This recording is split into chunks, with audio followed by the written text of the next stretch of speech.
My name is Torith, and I have worked security at Outpost Viridian for 12 cycles.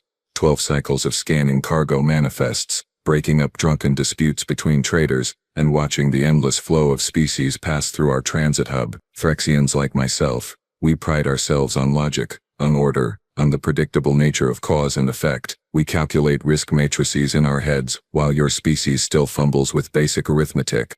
That particular morning cycle started like any other, which is to say boring as hell. The main concourse buzzed with its usual controlled chaos. Merchants hawked their wares, station announcements echoed in 17 languages, and somewhere a Yulian child was throwing what I can only describe as a spectacular tantrum over denied candy. My daughter Prila clung to my lower manipulator arm, her compound eyes wide with wonder at all the strange beings moving past us. She had begged me for weeks to see the station during my shift. What harm could it do, I thought. Famous last words, as the humans say. I noticed him then. The human, Dane Cortez, though I would not learn his name until later. He stood near a textile merchant's stall examining some kind of earth fabric with the casual interest of someone killing time before a flight. Humans were not uncommon at Viridian, situated as we were along the major trade routes, but they still drew attention.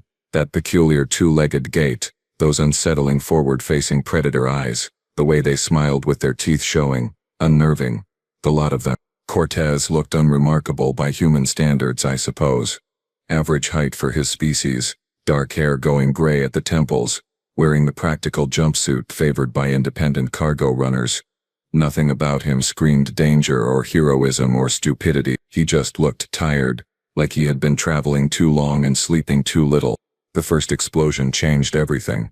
The sound hit like a physical force, a concussive blast that sent bodies sprawling and cargo containers tumbling. My training kicked in immediately, my secondary arms reaching for my weapon while my primary arms grabbed Prilla and pulled her close. Screams erupted in a dozen different pitches and languages. The acrid smell of burning circuitry filled the air. Then came the second blast, closer this time, near the environmental controls. Emergency klaxons began their awful wailing. Red alert lighting bathed everything in crimson. And then they appeared. 6 of them, maybe 7, hard to tell in the chaos. Extremists from the Zoltar Liberation Front, I would learn later, armed with energy blades and some kind of improvised explosive devices. They wore mismatched armor and faceplates, but their intent was crystal clear. They wanted blood, they wanted attention, and they wanted fear. They were doing a fantastic job on all 3 counts. People scattered in every direction, a stampede of panicked beings with no coordination and even less sense. I tried to move toward the security checkpoint where my team would be mounting a response, but the crowd pushed against me like a living tide. Prilla screamed, her voice lost in the cacophony. That is when I saw them. 3 children, Phyrexian younglings, like my daughter, frozen in terror near the central fountain. They had been on a school trip. I realized with horror. Their teacher lay motionless nearby, green blood pooling beneath her carapace. 2 of the terrorists were moving toward them, energy blades humming with lethal charge, and standing there between the children and certain death, having apparently lost his mind entirely, was the human merchant Dane Cortez. He had no weapon, no armor, no backup. He just stood there, arms spread wide, looking at armed killers like they were a minor inconvenience instead of his imminent death. I remember thinking, in that frozen moment of clarity, what in the name of the ancients is this idiot doing? The first terrorist reached Cortez in 3 long strides, energy blade raised high, and I swear on my ancestors the human did not even flinch.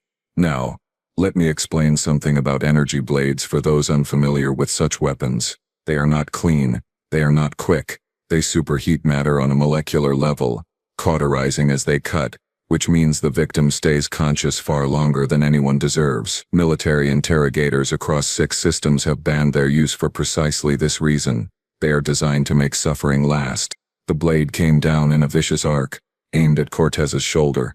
He twisted, not away, but into the strike, and the weapon punched through his upper chest instead of his heart. I heard the sizzle of burning flesh even over the chaos. Steam rose from the wound. The second terrorist, apparently offended that the human refused to simply die like a reasonable being, came in from the left. His blade caught Cortez in the side just below the ribs and twisted. That should have been the end. That should have dropped any sentient creature in the known galaxy. Cortez sagged, blood spreading across his jumpsuit in dark wet patches, but he did not fall. Instead, And I watched this happen with my own 4 eyes, so I know it is true. He pulled the first terrorist closer and headbutted him hard enough that the faceplates cracked. What kind of species weaponizes their own skull? The third attacker saw an opportunity and drove his blade into Cortez's back between the shoulder blades. The human arched, and a sound came from his throat that I can still hear in my dreams. Not a scream exactly. More like fury given voice, like his body had simply decided that dying could wait until he was done being angry about it. He was still standing, still blocking the children from harm. I was fighting through the crowd, trying to reach them, but it felt like moving through setting concrete. Beings pressed against me from all sides, everyone trying to flee the carnage. My weapon was useless with so many civilians in the line of fire. Prilla clung to my thorax, sobbing, and all I could do was watch this human stranger choose, again and again, to take blades meant for children he had never met. The fourth strike caught him in the thigh. The fifth opened a gash across his forearm when he raised it to protect his face. The sixth, the seventh, they all landed because Cortez was not fast enough, not trained enough, not genetically engineered for combat like so many warrior species. He was just a cargo runner who had decided that 3 Threxian children mattered more than his own survival. The terrorists were screaming at him now, demanding he move, get out of the way, stop being so aggravatingly difficult to murder. One of them, the leader I think, shouted something about human arrogance, about teaching the Confederation a lesson. Cortez, blood pouring from at least 7 wounds that I could count, looked at this terrorist and said, and I quote exactly because the words burned into my memory, "Yeah? Well, you are doing a really terrible job of it, buddy." Then he punched the terrorist in the throat. The 8th blade, the final one, came from behind. A coward's strike, aimed at the base of the skull, intended to sever the spinal column. But Cortez was already falling by then, his legs finally giving out, and the blade skated off his shoulder instead, opening another red canyon across his back. He collapsed to his knees, then forward onto his hands, forming a bridge with his body. The 3 children huddled beneath him, untouched, screaming but alive. Blood dripped from Cortez onto the polished station floor, each drop echoing like accusation. That was when my team finally broke through. Plasma fire lit up the concourse. The terrorists, realizing they had lost the initiative, scattered. 2 went down immediately. The others triggered smoke grenades and disappeared into the maintenance corridors. I reached Cortez as he toppled sideways, his body finally accepting what his mind had refused to acknowledge. He was dying. No question about it. Humans are supposedly durable, but nothing survives that much trauma, that much blood loss, that much cellular damage from superheated blades. His eyes found mine, unfocused but aware, and he smiled. Actually smiled. The absolute madman, showing those unsettling human teeth now stained red. "Kids okay?" he asked, his voice barely a whisper. The 3 children were crawling out from beneath him, crying, terrified but whole. Prilla had broken free from my grip and was trying to reach them, her small voice calling out to the younglings. "They are safe," I told him, kneeling beside this dying stranger. "Because of you." "Good," Cortez said, and his eyes closed. That is good." Medical teams swarmed around us. Someone was shouting for emergency surgical equipment. Someone else was yelling about human blood types and whether we even had compatible plasma on station. I heard the words critical condition, massive trauma, less than 10% chance, and my hands were shaking as I stood back to let them work. Prilla pressed against my side, staring at the human being loaded onto a medical transport, and asked the question I could not answer. "Why did he do that, Papa? Why did that human save us?" I had no idea. None whatsoever. But I was going to find out. The medical bay on level 7 became my second home over the next 3 days. I filed my incident reports, gave my statements to 6 different investigators, and accepted temporary trauma leave, all so I could sit in an uncomfortable chair outside surgical bay 3 and wait. Prilla stayed with her mother. Thank the ancients, but she asked about the human every time I called. Is he alive? Will he be okay? Can I see him? Questions I could not answer because the medical staff looked more confused and frustrated every time I asked them the same things. Nurse Brel, an Aquilin with silver-white feathers and the patience of a saint, finally took pity on me on the 2nd day. "Officer Torres," she said, her translator rendering her chirping speech into flat clinical tones.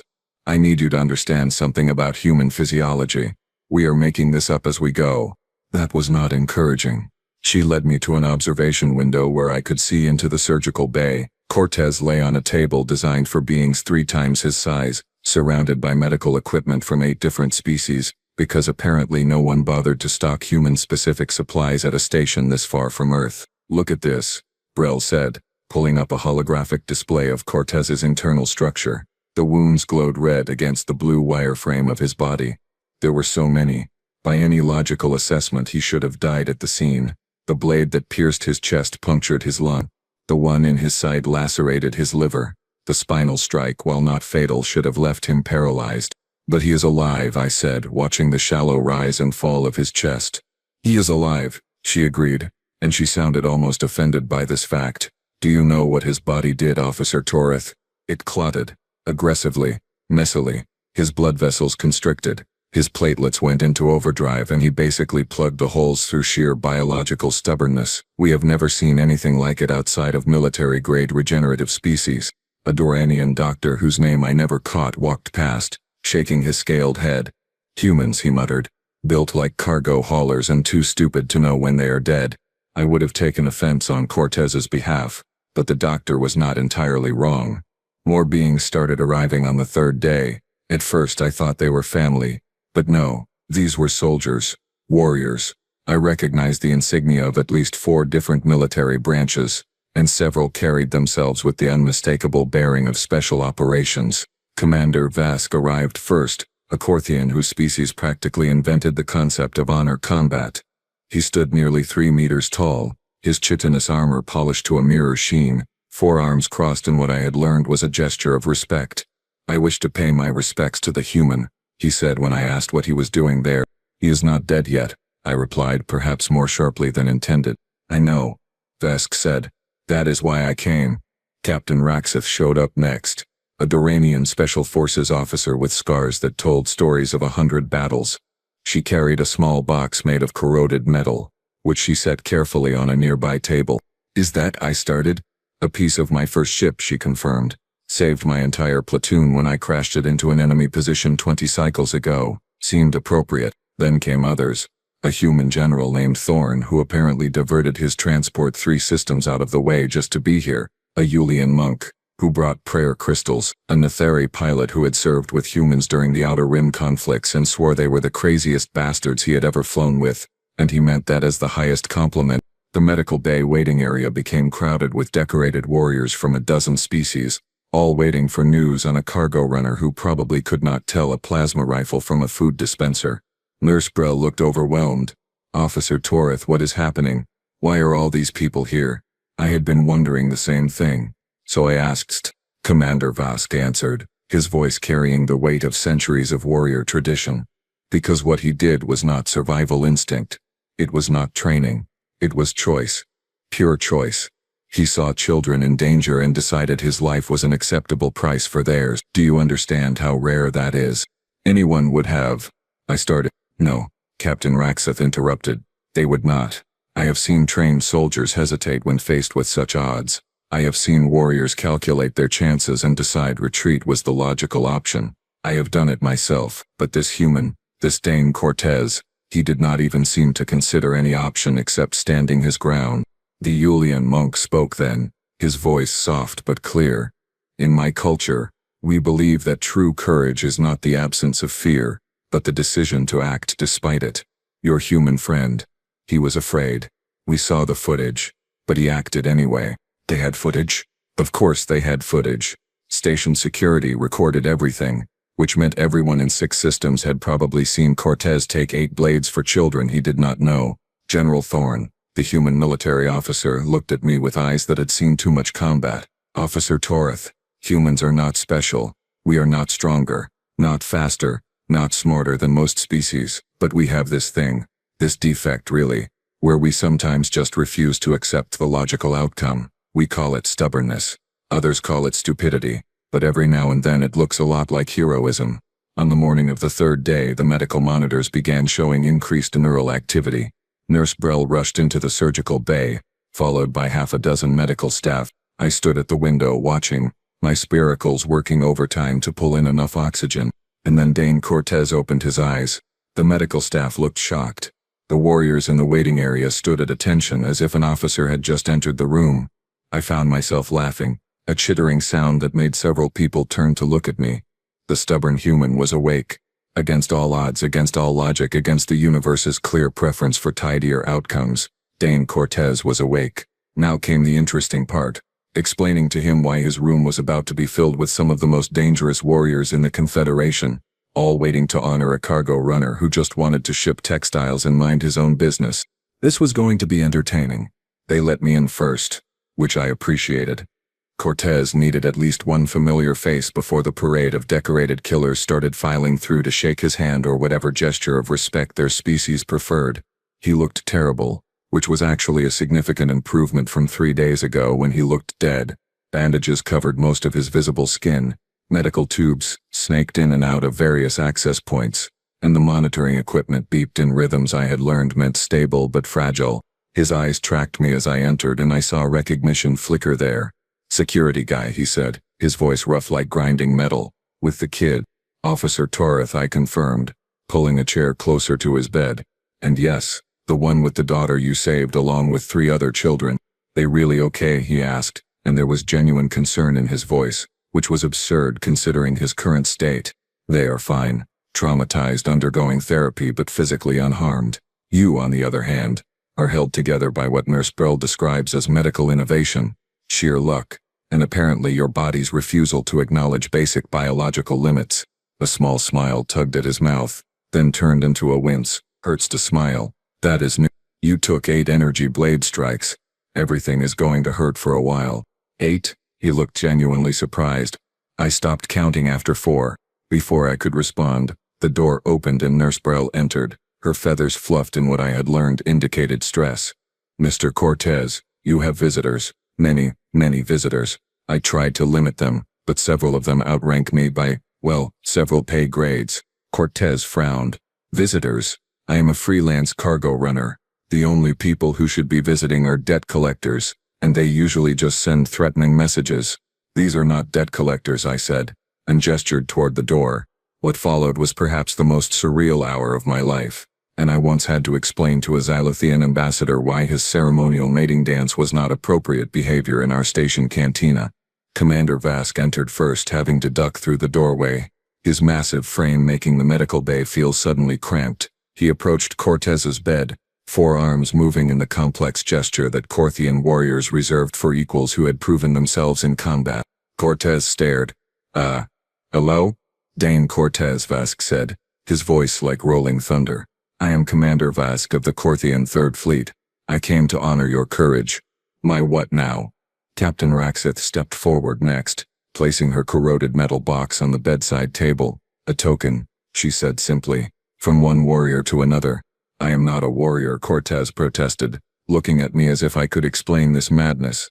"I haul cargo, mostly textiles, sometimes spices if the profit margin is good." General Thorne, the human officer, chuckled as he entered. "Cortez, do you have any idea what you have done?" "Apparently survived," Cortez offered weakly.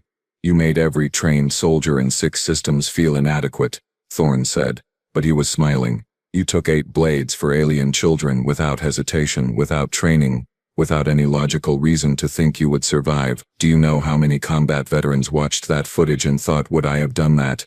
Cortez looked genuinely uncomfortable now. "Anyone would have." "No," Vask interrupted. "They would not. We have spent our lives training for combat, preparing for sacrifice, learning to overcome survival instinct. You did it without thinking. That is not training. That is character." More warriors filed in, each offering their respects in different ways. The Yulian monk performed a brief blessing. A Nethari pilot gave him a flight badge from his first squadron. A Threxian military commander, someone I recognized from recruitment posters, simply nodded once and said, "Well done." Cortez looked overwhelmed, his eyes moving from face to face, clearly trying to process why his hospital room had turned into some kind of interspecies military convention. "I do not understand," he finally said. There were kids. What was I supposed to do, let them die?" "Yes," Captain Raxith said bluntly. "That would have been the logical choice, the safe choice, the choice that keeps you alive to see tomorrow. But you chose differently." "It was not even a choice," Cortez protested. "I just moved, saw the kids, saw the blades, and my body just went. Didn't think about it." Commander Vask leaned forward slightly. That, Dane Cortez, is what we came to understand. You acted on instinct, but not survival instinct. Protective instinct. For younglings that were not even your species. This is unusual. General Thorne pulled up a chair. Cortez, you need to understand something. The footage of what you did has spread across the Confederation networks. Every military academy is going to use it in courage training. Every parent is telling their children about the human who stood against impossible odds. You have become, and I am sorry about this, a symbol. A symbol? Cortez looked horrified. Of what? Of the better parts of sentient nature, the Yulian monk said quietly. Of the moment when choice matters more than calculation. I am not a hero, Cortez insisted, his voice getting stronger despite the obvious pain. Heroes are people like you all, trained, professional. I am just a guy who was in the wrong place at the wrong time. Wrong place. I spoke up then, unable to stay quiet. Mr. Cortez, you are in exactly the right place, because if you were not there, I would be planning funerals for 4 children right now, including my daughter. So please, do not dismiss what you did. That seemed to hit him differently. His eyes found mine and something in his expression shifted. Your daughter. The little one who was holding your, leg thing. Manipulator arm. I corrected. And yes, Prilla. She asks about you every day. Wants to thank the nice human who saved her friends. Cortez's eyes went suspiciously bright, and he blinked rapidly. She does not need to thank me. Well, she is going to anyway, I said, because that is what decent beings do when someone saves their life. Nurse Brell chose that moment to intervene, shooing the warriors toward the door despite their ranks and decorations. Mr. Cortez needs rest. You can all come back and make him uncomfortable with your praise later. As they filed out, each warrior nodded or saluted or performed whatever gesture of respect their culture demanded. Cortez watched them go, looking exhausted and bewildered in equal measure. When only General Thorne, Nurse Brell, and I remained, Cortez spoke again. This is insane. You know that, right? All of this is completely insane. Welcome to being a human in the Confederation, Thorne said with a grin. We specialize in making other species question their assumptions. You just did it more dramatically than most. After Thorne left, promising to return with official commendations that Cortez clearly did not want, I remained in my chair. Officer Torith, Cortez said quietly. Can I ask you something? Of course. If the situation was reversed, if it was human children in danger and a Threxian standing there, would you think it was just as heroic? I considered this carefully. Yes, because the species does not matter. The choice does. You chose to value their lives over your own, that will always be worth honoring. He nodded slowly, then winced again. Definitely hurts to nod too. Good to know. Despite everything, I found myself chittering with laughter again.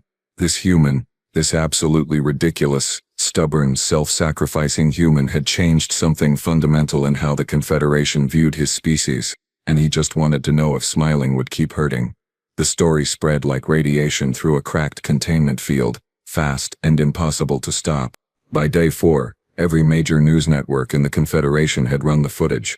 By day 5, it had been analyzed, dissected, and debated by military strategists, psychologists, and philosophers across 24 systems. By day 6, someone had set it to music, which Cortez found particularly disturbing when I showed him the vid on my datapad. They made a song, he asked, looking vaguely nauseated. About me getting stabbed. That is deeply weird. The chorus translates roughly to, stand firm, bleed brave, protect the small, I explained. It has been downloaded 40 million times. I hate everything about that. But the song was the least of it, really. The cultural shockwave that followed was far more interesting, and I had a front row seat to watch it unfold. See, here is the thing about the Confederation. We have hundreds of member species, thousands of cultures, and an endless variety of perspectives on courage, duty, and sacrifice. But we had all sort of collectively agreed on certain assumptions about humans. They were tough, sure, durable, could eat things that would kill most species and shake off injuries that would hospitalize others.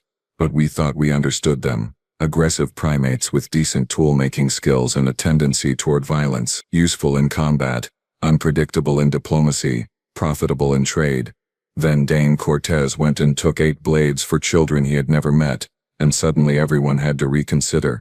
Commander Vask returned on day 7 with 3 other Corthian officers, all wanting to meet the human who had, in their words, demonstrated the purest form of warrior spirit without any warrior training. I watched them try to reconcile this with their understanding of combat philosophy. You had no tactical advantage, one of them said, more confused than critical. No weapon, no armor, no support, no exit strategy. By every military doctrine, your action was suicide. Cortez shrugged, which made him wince because everything still made him wince. Yeah, probably. But the kids did not have any of those things either, so it seemed like we were even. The Corthians looked at each other, having some kind of silent conversation through mandible movements I could not interpret. This is the human paradox, Vask finally said. You acknowledge the illogic of your actions even as you defend them. You knew it was suicide, but you acted anyway. Why? Because the alternative was watching kids die, Cortez said, as if this explained everything. To him, apparently, it did. Captain Raxith brought her entire special operations team on day 8. 12 Duranian soldiers, each with enough combat experience to write tactical manuals, all standing in Cortez's medical bay looking at him like he was a puzzle they could not solve. We run scenarios, Raxith explained. Constant training for impossible situations. How to maximize survival probability while completing objectives. We showed your footage to our instructors. Do you know what they said? That I am an idiot? Cortez offered. That you ignored every survival instinct and still succeeded, Raxith corrected. By all probability models you should have died, the children should have died, and the terrorist should have escaped. But you created a scenario that was not in our training matrix. You made yourself the objective, not rescue, not neutralization. Just be the obstacle, absorb the damage, exist as a barrier until help arrives. It was not that complicated, Cortez protested. I just stood there. While being stabbed 8 times, one of the Duranian soldiers added helpfully. Well, yes, that part was not ideal. The military analysts loved him. The media could not get enough of him. But the response that surprised me most came from the civilian population. Parents from 16 different species sent messages. Not to me, not to the station, but directly to Cortez's medical terminal. Thousands of them. Thanking him, telling him about their own children, sharing stories about times they wished someone had been there to protect their younglings. Cortez read them when he thought no one was watching. I caught him wiping his eyes more than once. They do not even know me, he said when I asked about it. These people, they're kids. They are on planets I have never visited, living lives I will never see. Why do they care? Because you proved something they needed to believe. I said, that when the moment comes, when everything is on the line, someone might choose to protect the innocent even at cost to themselves. You made the universe feel a little less cruel. He was quiet for a long moment. That is a lot of weight for 8 stab wounds. You are the one who chose to carry it. General Thorne returned on day 9 with news that made Cortez go pale, which was impressive considering humans could apparently function with significant blood loss. The Confederation Council wants to award you the Star of Valor, Thorne said. It has only been given 43 times in the last 2 centuries. Usually posthumously. I am not a soldier, Cortez said for what must have been the 100th time. No, you are not. Thorne agreed. That is exactly why they want to give it to you. Because you represent something that military training cannot create. Pure, instinctive protection of the vulnerable. Can I refuse it? You can try. They will probably give it to you anyway. The academic community wanted to study him, which Cortez found even more disturbing than the song. Psychologists wanted to understand his decision-making process. Biologists wanted to know how human physiology supported such damage tolerance. Sociologists wanted to analyze the cultural implications of cross-species protective instinct. I am not a research subject, he told me. I am just a cargo runner who wants to go back to shipping textiles and being completely anonymous. That option left the station about 9 days ago, I said. Right around the time you decided to become a human shield. But here's what fascinated me most. The thing I noticed watching all these different species react to what Cortez had done. It was not just respect, it was recognition. Every species has stories about this kind of sacrifice. The Corthians have the tale of the first defender, the Aquilans sing songs about the nest protector. Even my own Threxian culture has legends of the hive guardian who stood against impossible odds to save the young. We all understood the concept, we all honored it. But we all thought it was mythology, ancient stories told to teach values. Not actual behavior patterns that still existed in modern logical spacefaring civilizations. Then along came this human cargo runner to remind us that sometimes the old stories are not just stories. On day 10, the 3 children Cortez had saved were finally cleared for a visit. They came with their parents, all of them carrying handmade gifts and wearing their best ceremonial garments. Prila led them, because of course she did. My daughter had never been shy. She climbed onto a chair next to Cortez's bed, looked at him with her compound eyes reflecting the medical bay lights and said, "Thank you for not letting the bad people hurt us." Cortez, this human who had faced down armed terrorists without flinching, looked absolutely terrified of one small Threxian child. "You are welcome," he managed. "Does it hurt?" Prila asked, pointing at his bandages. "A bit," he admitted. "Papa says you were very brave." "Your papa is exaggerating." "Papa does not exaggerate," Prila said seriously. "He is Threxian. We are very logical." Despite everything, Cortez laughed, which made him wince, which made him laugh harder. "You are absolutely right. My apology." The other children approached them, shyly, offering their gifts. Drawings, mostly, rendered in the bright colors Threxian younglings favored. They all showed the same scene from different angles, a human standing between children and danger. None of them had drawn the blades. They had drawn him whole, protective, safe. "We are going to remember you forever," one of them said. And watching Cortez's face, watching him try not to cry in front of these kids he had saved, I realized something. He had not done it for glory or recognition or awards. He had done it because, in that moment, those children needed someone to stand between them and death, and he happened to be there. The fact that it cost him 8 stab wounds, 3 liters of blood, and his comfortable anonymity was, from his perspective, entirely beside the point. Humans, I decided, were absolutely insane, and the galaxy was better for it. They released Cortez from medical care on day 14, against his doctor's recommendations and his own better judgment. Nurse Brell had some strong opinions about humans who refused to follow proper recovery protocols, which she expressed loudly and at length in 3 different languages. "You should remain under observation for at least another week," she insisted, her feathers fluffing with agitation. "Your liver is still regenerating. Your lung capacity is only at 70%, and the neural damage from the spinal strike could present complications." "I will take it easy," Cortez promised, already dressed in a new jumpsuit that some well-meaning admirer had sent him. "No heavy lifting. No heroics. Just back to my ship and regular boring cargo runs." "You cannot even walk without assistance," she pointed out. This was true.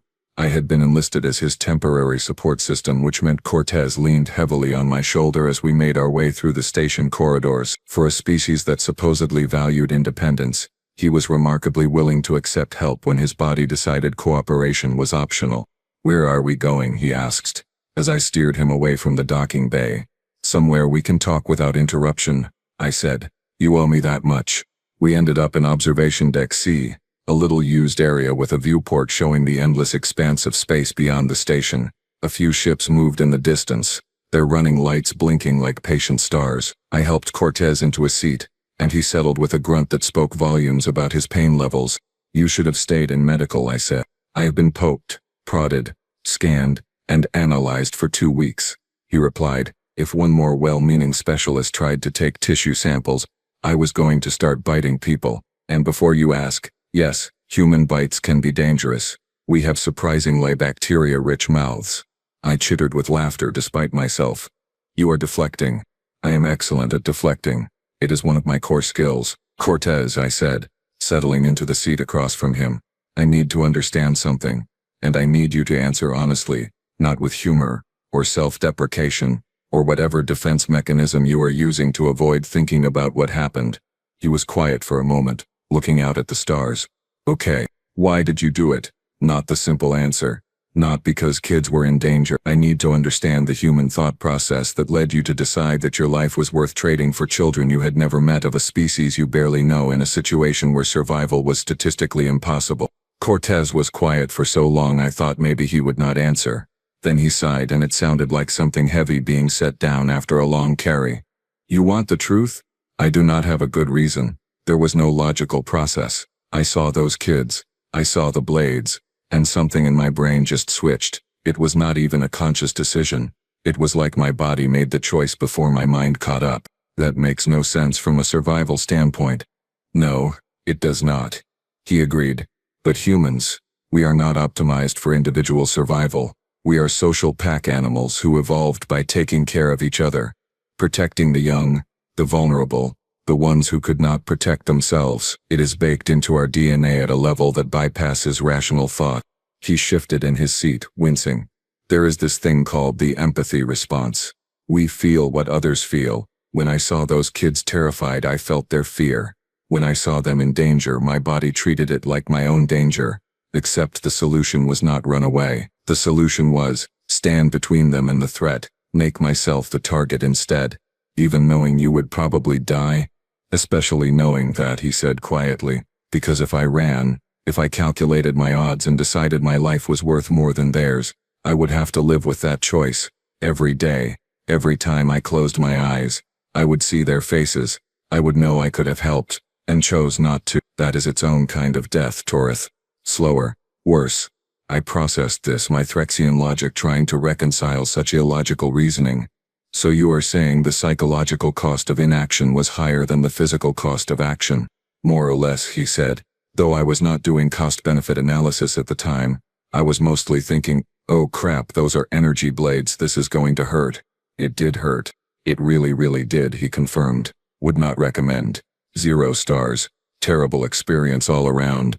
We sat in silence for a moment watching a transport ship slide past the viewport on its way to somewhere important. My people value logic above all else, I said finally. We calculate risks, we assess probabilities, we make decisions based on optimal outcomes. What you did was by our standards completely irrational. But, Cortez prompted, hearing the unspoken word, but rationality would have let those children die. Logic would have prioritized my own survival over theirs, and I would have lived with that failure for the rest of my life. So perhaps in this one specific circumstance, being irrational was the right choice. Careful, Torith, Cortez said with a slight smile. That kind of thinking could get you kicked out of the Logical Species Club. I will risk it. The door opened behind us and I turned to see Prilla entering with her mother Vess. My daughter had been asking to see Cortez again, and I had finally agreed, provided she promised not to climb on him or ask to touch his bandages. She had promised. I did not entirely believe her, but some risks were acceptable.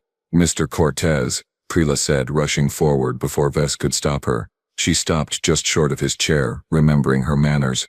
Are you leaving? Just going back to my ship, Cortez said. I have cargo contracts to fulfill. Textiles wait for no one. Will you come back? She asked. And there was worry in her voice. Cortez glanced at me, then back at Prilla. I have a regular route that includes this station, so yes, I will be back.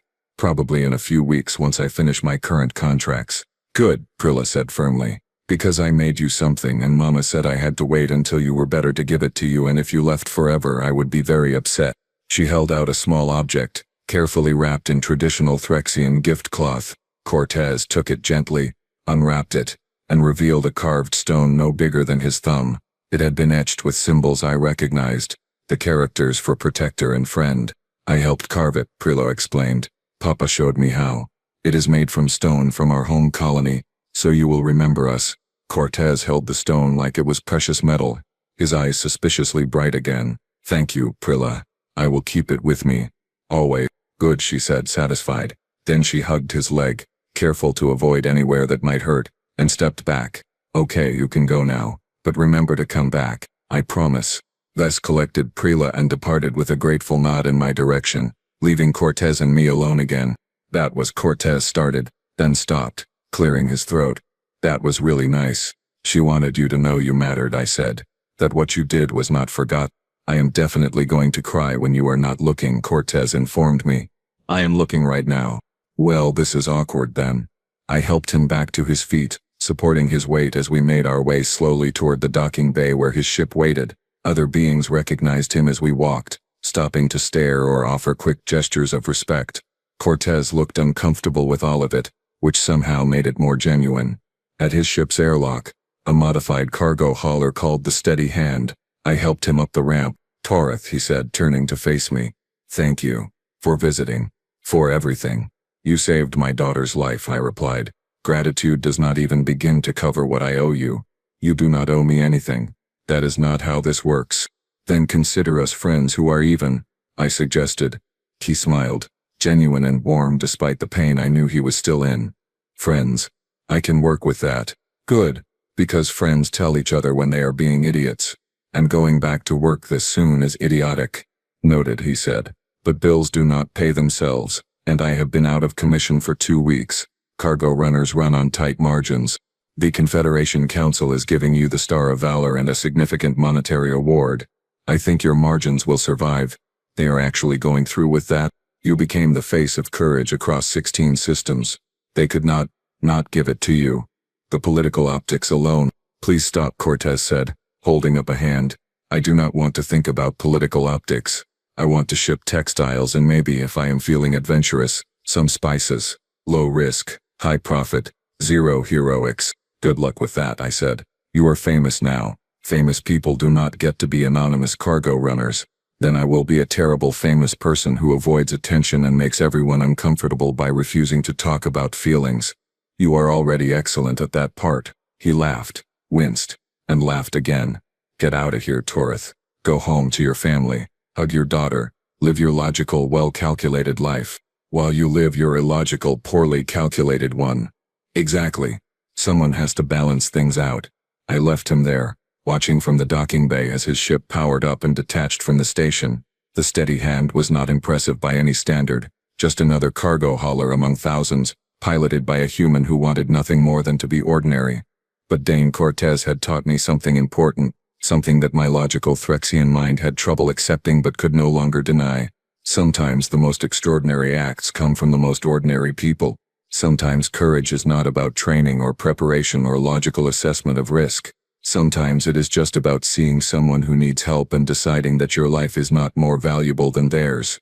The humans had a word for this kind of person, Thorne had told me. They called them heroes, even when the heroes themselves refused the title. I watched Cortez's ship disappear into the traffic lanes, just another light among millions, carrying a cargo runner who had reminded the entire Confederation what it meant to be truly, impossibly, illogically brave. My daughter was alive because of him. 3 other children were alive because of him.